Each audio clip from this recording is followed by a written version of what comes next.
अब हम तीसरे सवाल पे आते हैं। तीसरा सवाल क्या है? तीसरा सवाल यह है कि बलदेव जी द्वारा ब्रह्म हत्या का पश्चाताप करना।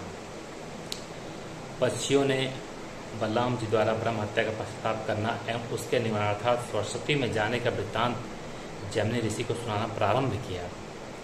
बोले, हे मुनिश्रेष्ठ, महाभारत के युद्ध के समय श्री कृष्ण का अर्जुन के प्रति महाभारत के युद्ध में श्री कृष्ण का अर्जुन के प्रति अत्यधिक प्रेम को देखकर विचार किया कि मैं तो श्री कृष्ण के बिना दुर्योधन के पास जाऊंगा नहीं और पांडवों का भी पक्ष लेकर अपने जमाता एवं प्रिय शिष्य दुर्योधन को भी नहीं मारूंगा। अतः मैं इस युद्ध में दोनों के मध्य मुख्य रहूंगा, किसी का भी पक्ष नहीं लूंगा। ऐसा विचार करके बलराम जी अपनी सेना के साथ द्वारका वापस आ गए। द्वारका आकर बलराम जी ने ताड़ी के रस को पिया। ताड़ी मतलब कि एक पेड़ होता है, उसमें से कुछ पानी जैसा होता है, जैसे नारियल होता है वैसे ही होता है। ताड़ी के रस को पिया, ताड़ी बोलते हैं। ताड़ी के मत से उन्मत्त होकर बलराम जी अप्सराओं के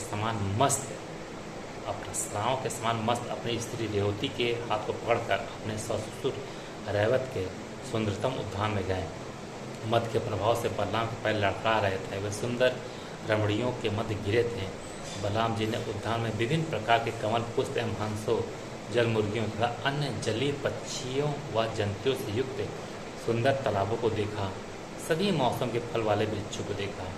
विभिन्न प्रकार के वृक्षों जैसे आम, आमलकी, नारियल, बेल, जीरा, अनार, कटहल, बड़हल, केला, अशोक, बिलाव, आंवला, तेई, सकुआ, सप्तपर्णी, पारिजात, कचनार, ताड़, तमाल, देवदार, साल आदि वृक्षों को देखा एवं नाना प्रकार के पक्षियों जैसे चकोर, मोर, तोता, कोयल, चातक आदि पक्षियों के समूह को मधुर स्वर में गुंजन करते हुए देखा एवं सुना। इस प्रकार बलराम जी ने भ्रमण करते हुए मद से लाल लाल आंखें किए एक सुंदर लता गृह में प्रवेश किया। वहाँ उन्होंने वेदांगों में प्राण, कौशिक, भारद्वाज, भार्गव एवं गौतम वंशी ब्राह्मणों तथा अन्य ब्राह्मण श्रेष्ठों को उसकी चटाई पर बैठकर कथा सुनाते हुए देखा।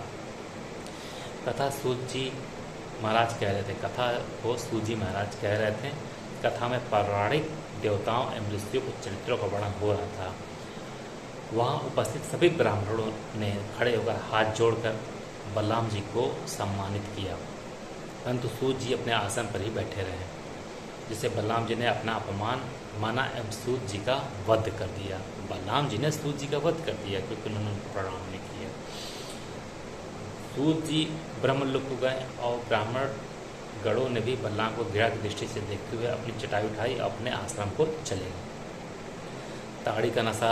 ताड़ी जो उन्होंने पी रखी थी, उसका जब नशा समाप्त होने पर जब बलराम जी होश में आए तो उन्होंने अपने हाथ से सूत जी की हत्या होने का पश्चाताप कहने लगे, मैं बहुत बड़ा पापी हूँ। मैंने मद से चूर हो ब्राह्मण सूत जी की हत्या कर दी तथा ब्राह्मण भी मेरे इस पाप के कारण इस वन को त्याग कर अन्यत्र चले गए हैं। ब्रह्म हत्या करके मैंने महान कुत्सित पाप किया है। मेरे इस प्रकार मर्यादाहीन शक्ति एवं साहस को धिक्कार है। अब मैं 12 वर्षों तक व्रत नियम का परिपालन करते हुए तीर्थों की यात्रा करूंगा। इसके लिए मैं सर्वप्रथम पतिलुमा सरस्वती को जाऊंगा। इस प्रकार बलराम जी ब्रह्म हत्या के अपराध से मुक्त होने के लिए तीर्थों की यात्रा हेतु सर्वप्रथम प्रतिलोमा सरस्वती को गए।